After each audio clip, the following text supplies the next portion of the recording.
You ask Tiger to solve. This deals with linear equations with one unknown. The final result is x equals 4. Let's solve it step by step.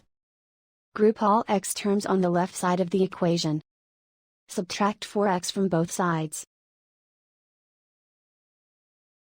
Group like terms. Simplify the arithmetic. Group like terms. Simplify the arithmetic. Group all constants on the right side of the equation. Add 3 to both sides.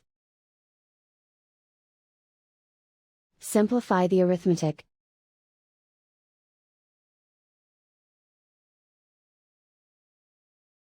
Isolate the x.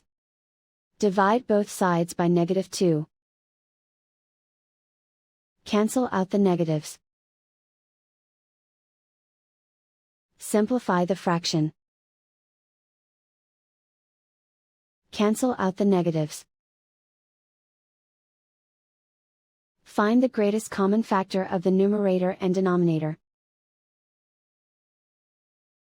Factor out and cancel the greatest common factor. And so the final result is x equals 4.